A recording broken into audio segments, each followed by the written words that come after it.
Price ದೇವರ ಅತಿ ಪರಿಶುದ್ಧ ನಾಮಕ್ಕೆ ಸ್ತೋತ್ರವಾಗಲಿ. ಮತ್ತೊಂದು ದಿನವನ್ನು ಕಾಣುವಂತೆ ದೇವರು ನಮಗೆ ಸಹಾಯ ಮಾಡೋದಕ್ಕಾಗಿ ಸ್ತೋತ್ರ.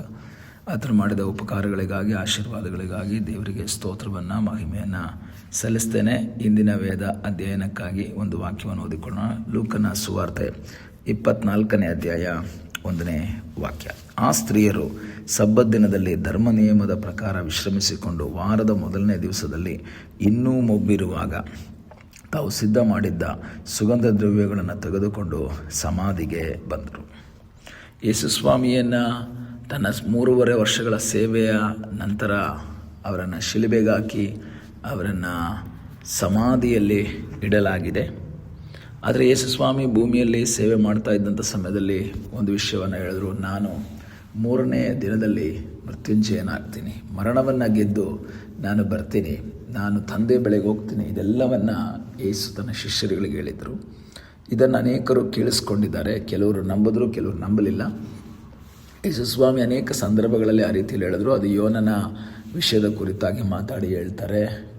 ಅದೇ ರೀತಿ ಈ ದೇವಾಲಯವನ್ನು ಕೆಡವಿರಿ, ಅದನ್ನು 3 ದಿವಸದಲ್ಲಿ ಕಟ್ತೀನಿ ಅನ್ನೋ ರೀತಿಯಲ್ಲಿ ಹೇಳ್ತಾರೆ. ವಿವಿಧ ರೀತಿಯಲ್ಲಿ ಸಾಮ್ಯದ ಮೂಲಕ ನೇರವಾಗಿಯೂ ಸಹ ಜನರ ಬಳಿಯಲ್ಲಿ, ಶಿಷ್ಯರ ಬಳಿಯಲ್ಲಿ ಈ ವಿಷಯಗಳನ್ನೆಲ್ಲ ಮಾತಾಡ್ತಾರೆ ಯೇಸುಸ್ವಾಮಿ. ಇದೆಲ್ಲವರು ಸಹ ಕೇಳಿದ್ದಾರೆ. ಕೆಲವರು ನಂಬಿದ್ರು, ಕೆಲವರು ನಂಬಲಿಲ್ಲ. ಯಾಕೆಂದರೆ ಅಲ್ಲಿವರೆಗೂ ಯಾರು ಸತ್ತಂಥವರು ಪುನರುತ್ಥಾನಾಗಿ ಬಂದಿರಲಿಲ್ಲ. ಆದ್ದರಿಂದ ಕೆಲವರು ನಂಬಲಿಲ್ಲ. ಆದರೆ ಇಲ್ಲಿ ನಾವು 24ನೇ ಅಧ್ಯಾಯ 1ನೇ ವಾಕ್ಯದಲ್ಲಿ ಓದುವಾಗ, ವಾರದ ಮೊದಲನೇ ದಿವಸದಲ್ಲಿ ಇನ್ನೂ ಮೊಬ್ಬಿರುವಾಗ ತಾವು ಸಿದ್ಧ ಮಾಡಿಕೊಂಡಿದ್ದಂತಹ ಸುಗಂಧ ದ್ರವ್ಯಗಳನ್ನು ತೆಗೆದುಕೊಂಡು ಸಮಾಧಿಗೆ ಬಂದಿದ್ದಾರೆ. ಈ ಸ್ತ್ರೀಯರು ಆ ಯೇಸುಸ್ವಾಮಿಯನ್ನು ಶಿಲುಬೆಯಿಂದ ಇಳಿಸಿ ಸಮಾಧಿಯಲ್ಲಿಟ್ಟಾಗ ಅಲ್ಲಿರುವಂತಹ ಸನ್ನಿವೇಶಗಳನ್ನೆಲ್ಲ ತಿಳಿದವರೇ ಅವರು. ಏನು ಸನ್ನಿವೇಶ? ಅಲ್ಲಿ ಆ ಒಂದು ಗವಿಯೊಳಗೆ ಒಂದು ಸಮಾಧಿಯಲ್ಲಿ ಯೇಸುಸ್ವಾಮಿಯ ಬಾಡಿಯನ್ನು ಇಟ್ಟಿದ್ದಾರೆ. ಅದರ ಮುಂದೆ ಬಾಗಿಲಿಗೆ ದೊಡ್ಡ ಕಲ್ಲನ್ನು ಇಟ್ಟಿದ್ದಾರೆ. ಅಲ್ಲಿ ರೋಮನ್ ಸರ್ಕಾರದ ಮುದ್ರೆಯನ್ನು ಹಾಕಿದ್ದಾರೆ. ಅಲ್ಲಿ ಸಿಪಾಯಿಗಳು ನಿಂತಿದ್ದಾರೆ.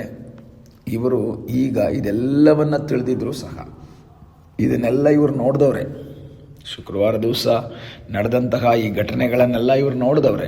ಆದರೆ ಇಷ್ಟೆಲ್ಲ ನೋಡಿದರೂ ಸಹ ಅವ್ರಿಗೆ ಗೊತ್ತು, ಅಲ್ಲಿ ಸಿಪಾಯಿಗಳನ್ನು ಕಣ್ಣು ತಪ್ಪಿಸಿ ಅಥವಾ ಮುದ್ರೆಯನ್ನು ಒಡೆದು ಕಲ್ಲನ್ನು ತೆಗೆದು ಅಲ್ಲಿ ಒಳಗೋಗಿ ಯೇಸುಸ್ವಾಮಿಯ ಶರೀರಕ್ಕೆ ಈ ಒಂದು ಸುಗಂಧ ದ್ರವ್ಯಗಳನ್ನು ಹಚ್ಚುವುದಕ್ಕೆ ಸಾಧ್ಯವಿಲ್ಲ ಎಂಬುದು ಇವರಿಗೆಲ್ಲ ಗೊತ್ತಿದ್ದರೂ ಸಹ ಇವರು ಆ ಸಮಾಧಿ ಹತ್ರಕ್ಕೆ ಬರ್ತಾ ಇದ್ದಾರೆ.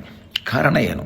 ಅವರ ಜೀವಿತದಲ್ಲಿ ಒಂದು ನಂಬಿಕೆ ಇತ್ತು, ಯೇಸು ಹೇಳಿದ ಹಾಗೆ ಪುನರುತ್ಥಾನ ಆಗ್ತಾನೆ ಅಂತ. ಯಾಕೆಂದರೆ ಅಲ್ಲಿವರೆಗೂ ಯಾರು ಸತ್ತವರು ಯಾರೂ ಪುನರುತ್ಥಾನ ಹೊಂದಿಲ್ಲ. ಮಣ್ಣಿಗೆ ಸೇರಿದವರು ಅಥವಾ ಬಂಡೆಯ ಗವಿಗಳಲ್ಲಿ ಸಮಾಧಿಯಲ್ಲಿ ಮುಚ್ಚಲ್ಪಟ್ಟವರು ಯಾರೂ ಸಹ ಎದ್ದು ಬಂದಿಲ್ಲ. ಆದರೆ ದೇವರ ವಾಕ್ಯ ಹೇಳ್ತದೆ, ಅಲ್ಲಿವರೆಗೂ ನಡೆಯದೇ ಇರುವಂತಹ ಒಂದು ಘಟನೆ ನಡೆಯುತ್ತೆ ಎಂಬ ಒಂದು ನಂಬಿಕೆಯಿಂದ ಅವರು ಸಮಾಧಿ ಬಳಿಗೆ ಬರ್ತಾ ಇದ್ದಾರೆ.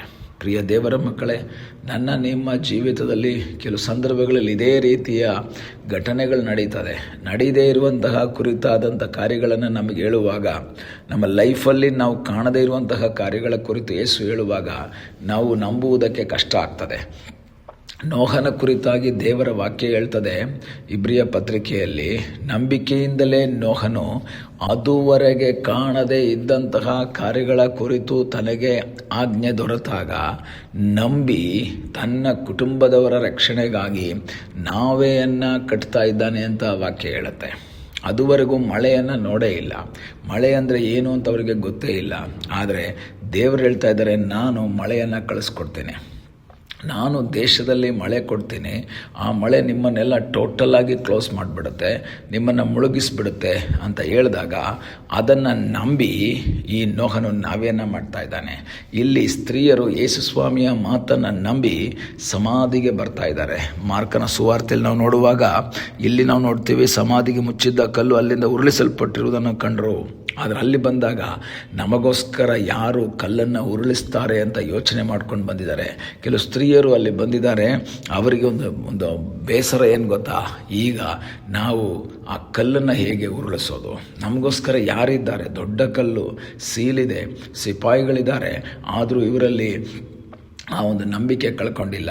ಈ ಬೆಳಗ್ಗೆ ದೇವರ ವಾಕ್ಯವನ್ನು ಕೇಳುವಂಥ ದೇವರ ಮಕ್ಕಳೇ, ನೀವು ಯೇಸು ಸ್ವಾಮಿಯ ಬಳಿಗೆ ಬರುವಾಗ ಆತನನ್ನು ನೋಡುವುದಕ್ಕೆ ಎಷ್ಟೆಲ್ಲ ದೊಡ್ಡ ತಡೆಗಳಿದ್ರೂ ಸಹ ನೀವು ನಂಬಿಕೆಯಿಂದ ಮುಂದೆ ಹೆಜ್ಜೆ ಇಡುವುದಾದರೆ, ನಂಬಿಕೆಯಿಂದ ಮುಂದಕ್ಕೆ ಬರುವುದಾದರೆ, ನಿನಗಾಗಿ ಪ್ರಕಟವಾಗುವ ಒಬ್ಬ ಯೇಸು ಇದ್ದಾನೆ, ನಿನಗೋಸ್ಕರವಾಗಿ ಪ್ರಕಟವಾಗುವಂತಹ ಒಬ್ಬ ಕರ್ತನಿದ್ದಾನೆ ಎಂಬುದಾಗಿ ಮರೆಯಬಾರ್ದು. ಅನೇಕ ಸಂದರ್ಭಗಳಲ್ಲಿ ನಾವು ಬಂಡೆಯನ್ನು ನೋಡಿ, ಆ ಬಾಗಿಲನ್ನು ನೋಡಿ, ಸೀಲನ್ನು ನೋಡಿ, ಸಿಪಾಯಿಗಳನ್ನು ನೋಡಿ ಇದು ನಡೆಯಲ್ಲ ಎಂಬ ಒಂದು ತೀರ್ಮಾನಕ್ಕೆ ಬರ್ತೀವಿ. ಆದರೆ ಈ ಸ್ತ್ರೀಯರು ಒಂದು ವಿಷಯ ತಿಳ್ಕೊಂಡ್ರು, ಎಷ್ಟೆಲ್ಲ ಸಮಸ್ಯೆ ಇದ್ದರು, ಸೀಲಿದ್ರು, ಸಿಪಾಯಿಗಳಿದ್ದರು, ಬಂಡೆಗೆ ದೊಡ್ಡ ಕಲ್ಲನ್ನಿಟ್ಟಿದ್ರೂ ಸಹ ಏಸು ಒಂದು ಮಾತು ಹೇಳಿದ್ರೆ ಅದು ನಡೆಯುತ್ತೆ.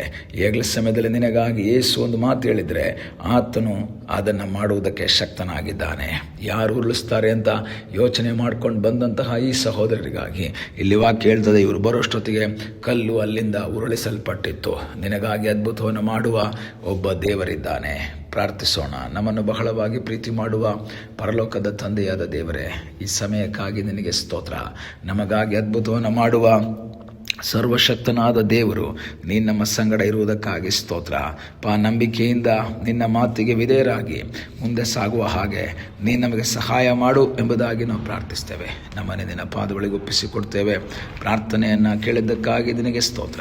ಯೇಸುವಿನ ಮುದ್ದಾದ ಹೆಸರಿನಲ್ಲಿ ಬೇಡಿಕೊಳ್ಳುತ್ತೇವೆ ನಮ್ಮ ಪ್ರೀತಿಯ ತಂದೆಯೇ. ಆಮೇನ್. God bless you.